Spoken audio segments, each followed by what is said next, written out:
All right, welcome guys. This is Spoonie, and as you can see, I hit a big milestone for my Xbox, 850,001 Gamerscore.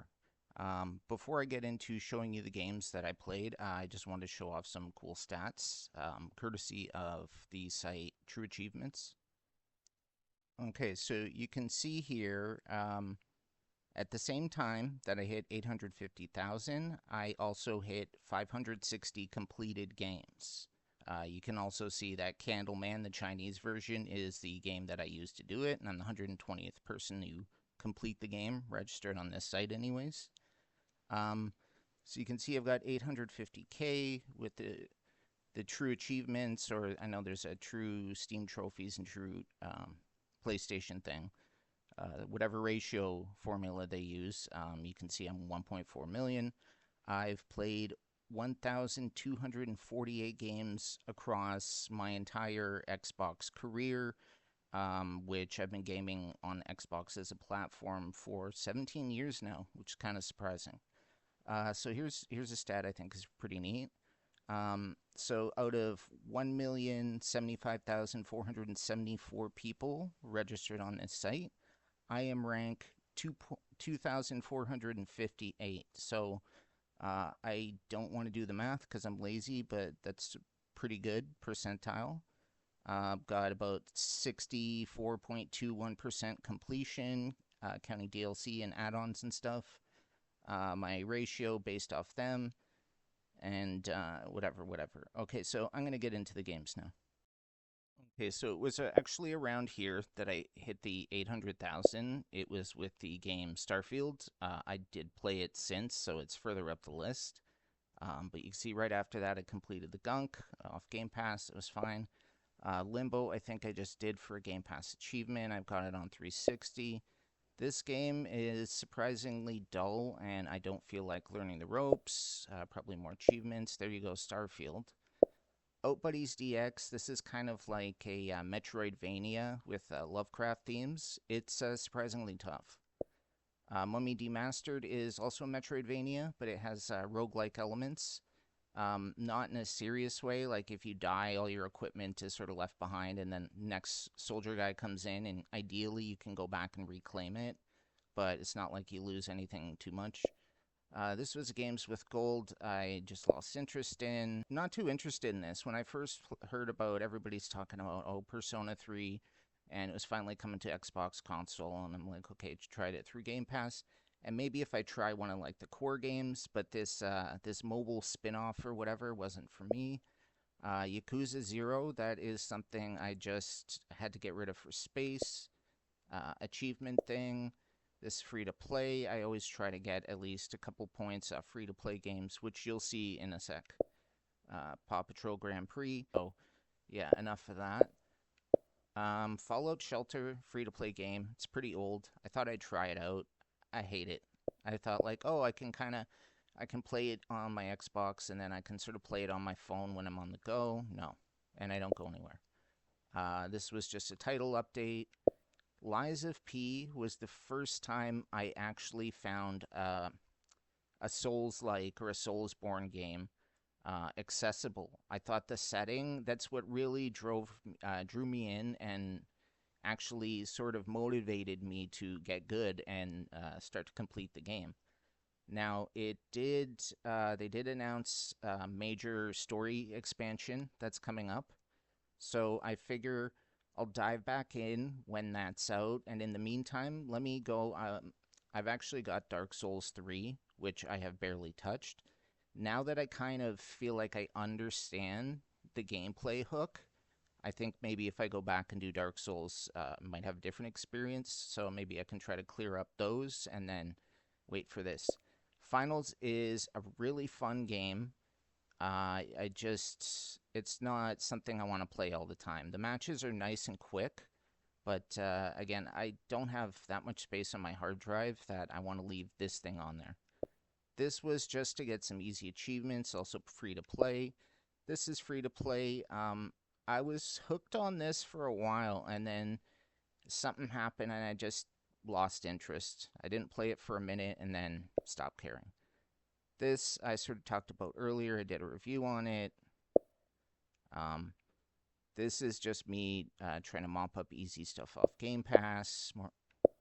That one's free to play. Game Pass. This is actually a really good fighter, Melty Blood type Lumina. It throws together a bunch of characters from. There's a company called Type Moon, and they've done a lot of different properties. I think the main one is Tsukihime, a piece of blue glass moon or whatever it's called. It's got a weird subtitle, and most notably, they did all the Fate stuff, like the Fate Stay or the Fate Grand Order. The art on it is really good, really nice, clean pixel sprites, and the combat is decent enough. It's pretty forgiving, even if you're not really good at fighting games. There's enough stuff with like parrying and different things you can do. I think it can be pretty fair. Resident Evil 3, the Japanese version. I love the RE remakes. Haven't played 4 yet, but I take advantage of the region stacks. One, I like having foreign region games on my card for some reason, and two, it is just a good game. Yeah, I talked about this. No thanks. This is goated. There are no words. Um, yeah, I know this looks kind of pervy and stuff like that. The game isn't bad, but man, are they stingy with achievements. I played quite like a couple hours into this game, not a single one, but I will get back to it someday. This is boring AF. I made it through the majority of the first game, and then I just used a guide to skip through the rest because I could not tolerate reading anymore. This is the mobile for Android, Paw Patrol World. It's the world's first 3D open world Paw Patrol game. You know I'm there. Blue Protocol. I was able to download. This was an online MMO that was in, and I'm saying was because they just announced they're canceling it globally. This was in Korea and Japan. And unfortunately, I wasn't able to sign up the correct way, so I wasn't able to get on their servers. So I have it on my card, but wasn't able to actually play any of it. And yeah, they just announced that they're canceling the North American release, and they're shutting it down globally. So that sucks, especially for people who actually enjoyed the game and were able to play it. This game sucks. This free to play, it's good. This was fun and easy, and I just banged it out before it left Game Pass. This I've talked about before. It's a really good game, but I don't really want to play more of the game past what I've seen on the anime. Now, I just started the fifth set, the Golden Wind anime. I think I'm like 3 or 4 episodes in. So, and you know what? Honestly, it's not like the game has like really many plot details that'll spoil anything. It's just random battles. And if I don't know who the characters are or the context between like their relationships, I don't see it spoiling anything. It's on sale now too, so I may pick that up. There's the Windows stack of DPS Idol. It's a fun game for free to play, like it really is. Mahjong, that's the Windows version. Windows, that's the Windows. I did both the Xbox and the Xbox Complete Edition. Quake 1 was awesome. I have so many memories of playing this as a kid. So this one, I had a great time running through it. Quake 2, on the other hand, I forgot what it was like. I did use cheats to blaze through this one because I was misremembering. I thought Quake 3 is when they started to get all 3D and stuff. This is the Windows stack of Hellblade. I did it on Xbox. More Windows garbage. Valhalla is the first Assassin's Creed game where I did not try to get a 100% completion on it. After hearing about some of these master challenges and stuff like that, this is a free-to-play game that I think right now is still really easy to get a full completion on. It just came out on Xbox not too long ago, probably PlayStation as well, unless it was already there. You know what? It's decently fun. I mean, I can see how this is clearly a mobile game because it's not meant to be played long term, but still good. I started this and just never got around to finishing it. Game Labs is, I don't even know how this is classified as a game. It's like a free app on Steam just to sort of help calibrate your mouse and stuff for different games like COD. And I guess they put it out and called it a game. So that's easy achievements. And yeah, here. So Yuletide Legends, Who Framed Santa Claus, Noir Chronicles, City of Crime, sorry. Eventide, Slavic Fable, Lost Grimoire, Stolen Kingdom, Lost Grimoire 2, Lost Grimoire 3, Family Mysteries 2. Um, these are all games. They're like hidden object games. Which are pretty relaxing. They're all published by a game company called Artifacts Mundi. And if you go on the store pages for them, any of their games, all of their games, um, there is an option to download a trial.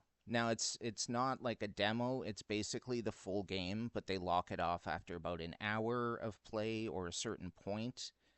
But as you can see, I got 330 here, 280. Um, it's easy to get a couple hundred achievement points within that limited trial time. Um, yeah, it is worth noting this is a trial and not a demo because a lot of times the demos you can't even make progress when you buy the full game, let alone achievements. But this is, if you don't mind a lot of incompletions and stuff, it's an easy way to boost your score. They've got probably like, I don't know, 30, 40 games, and they're continuously, every couple months, seems like another one pops out. First Descendant is fun, but I just feel like I got my fill with Destiny 2. I don't really need to play this. This is an interesting Smash Brothers wannabe. Hamster Playground, another free-to-play game. I honestly have no idea what the hell this is. It seems like it's some open world, not an open world, but it's like an open concept game where you're in this little thing and you can kind of decorate there's a couple rooms. But it seems like there are going to be like more mini games and stuff they're adding to it. I don't care. I'm not spending money. Yes, Skull Island, Rise of Kong. It was dirt cheap, and I had to find out, and it's not as bad as some of the people have been saying. It's definitely not worth being a what this in Series X. So this would be a what eighth generation title, Xbox One, PlayStation 4. It isn't a good game, but I am still gonna try to get the completion on it. That's just easy gamer score. Klonoa. Now, I played the hell out of the first Klonoa on PlayStation. I thought, okay, nostalgia, which can be the worst pain of all, won out, and I'm like, let me grab this thing. And it's not as good as I remember. Like, it's not bad. It's the designs are colorful, and I guess the remaster they did is really nice. Everything runs smooth or whatever, but it's a product of its time, and gaming has moved forward. Goat Simulator 3, again, that was just for some achievement points. There's yet another Artifacts Mundi game. You can see I got 420. I almost got half the games, a lot of Gamerscore off a free trial. Alan Wake, I did the 100% on the original and DLC on 360. I didn't like American Nightmare. I will finish this off at some point. I didn't like this game. It was like some cooking game that had a story about some family that came to Canada for the first time or something. The gameplay it did not interest me, and the story wasn't enough to hook me in. Hell Pie was a decent 3D platforming game. You can see the little devil guy there has an angel on chain, and you basically use that to swing around, and you can upgrade it. So basically, just swing through the whole level. Open Roads is that game with Kerry Russell as the mom, and her daughter are going on a road trip to discover some family secret or something. It's a nice game. It is super short. So you can tell it was just like an artistic thing. This is something that been in my backlog for a while, so I figured let me start it up, maybe finish it. It's not bad. It's just I don't feel like putting the time in. Same thing with this. I started it. This is actually really good, and I bought the set, so I have the Xbox Series version. It's just a matter of getting my mind back into the mindset. Something you'll notice here, Blade Runner. This game is terrible, but I do want to finish it. It's nice to see game preservation, especially Night Dive Studios does such a good job of sort of saving some of these older games, but it would have been okay if they didn't with this one. Sorry, what I was saying is that I've been going through my personal life has been kind of hell lately, and as you can kind of tell, I haven't been able to focus down too much. Um, that's an easy completion. I just did one chapter a day for the entire duration of the game. Again, just to get some Microsoft points. This is actually a fun game. I did not remember how fucking challenging Arrow the Acrobat actually is. Um, I got basically past the first stage after like an hour because I had no idea where I was going. Everything was not really marked clearly. Um, and then I just turned on the cheats, the assists for the rest. This is the remastered collection that they just put out for like the 30th anniversary. Um, Doom 2 is probably one of my favorite games of all time. Like with Quake, I can't count how many hours I lost to that game as a kid. So Doom 2, I had fun playing through in its entirety. The first Doom, I feel like I've played that game so many times, and then honestly, for most of the Doom expansions and stuff like that, I just use the assists to like blaze through. Vampire Survivors is a game that I can't praise enough. It's like a $5-6 game in Canada, and it's got a simple gameplay loop. The guy's constantly updating it, putting out new content. Some of it has extra achievements and trophies, some of it doesn't, but it adds new. Um, there's a lot of sort of references to retro games and pop culture and stuff throughout this. For the cost of entry, and it's also on Game Pass, so if you're a subscriber, you don't have to pay anything. This was terrible, but it's constantly going on sale for like $1, so I figure, why the hell not? This was an amusing game for what it was. This is so I think this is a remaster of an earlier game called Angels of Death that was put on those like the Japanese computer systems from the 90s in one of those like fan circles. And I know that there is an anime and that there is a like a 17 volume manga series, but I believe they are all based off of this game. Now I do have the anime, and I actually have the first volume of the manga, so perhaps I've played through the game. Maybe I'll watch the show and read the book and do a comparison. Vandal Hearts, Flame of Judgment. I have been jonesing for a Final Fantasy Tactics re-release. Square's been screwing over Microsoft lately, so most Final Fantasy stuff aren't on Xbox. Now, these three games, so recently I found out about a developer called Puppet Combo. He does a lot of they look like low budget PlayStation 1 era games, but that's actually intentional. It helps with the aesthetic, especially like you've got like tank controls, like in the original Resident Evil series.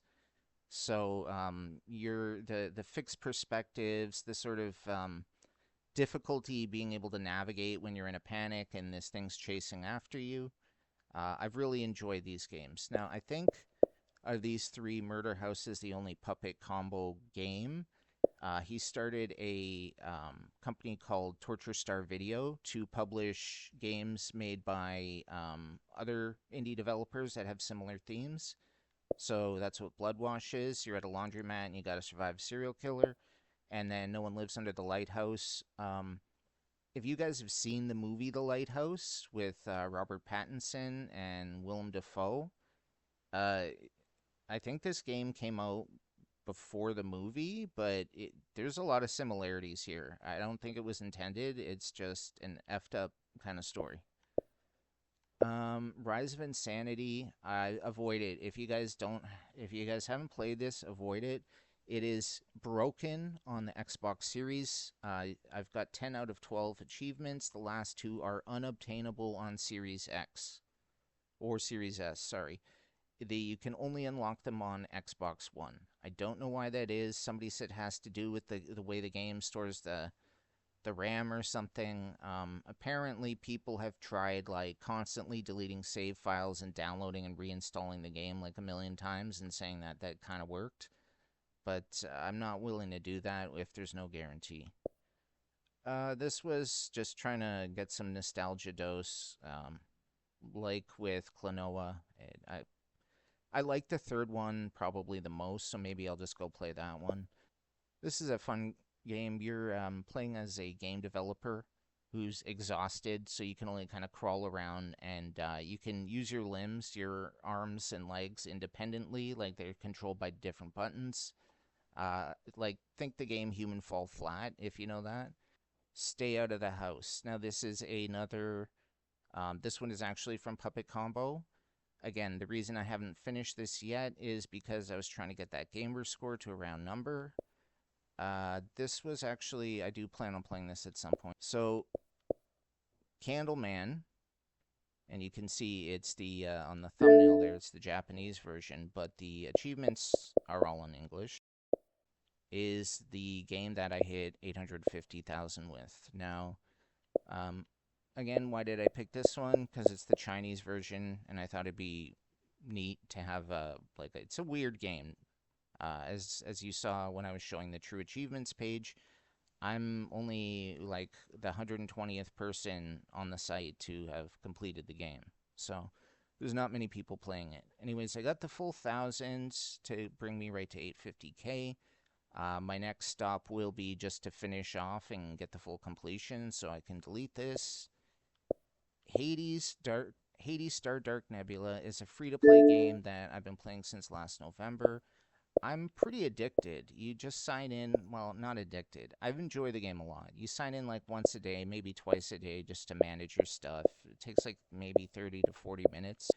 But I mean, look at these unlock values. 0.3% of gamers unlock this. What's 0.14? That's might be the biggest one I've got. So, no, here we go. 0.08. That might actually be one of the rarest achievements I have. I feel like I've got one lower. I've got like 0.04 or something. I don't know on which.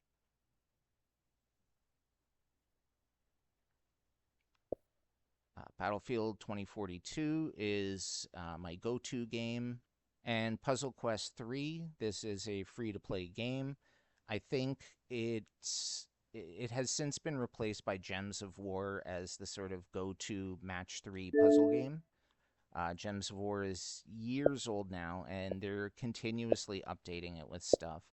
This seems to be taking the same approach, but this is only like year 2 that they're starting right now, so it's they're really behind.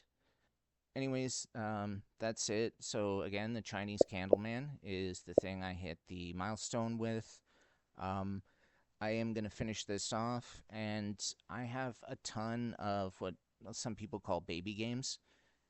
These games that are really quick completion that through title updates have like 3, 4, 5,000 gamer score attached to them. I've got like 6 games that I think are going to give me about 30,000 gamer score. So honestly, I might just kind of like half-ass my way to 900K. I'm sick of seeing the 8 at the front. Anyways, let me know if there's anything you think I should check out. I literally will play anything. And otherwise, thanks for your time. See ya.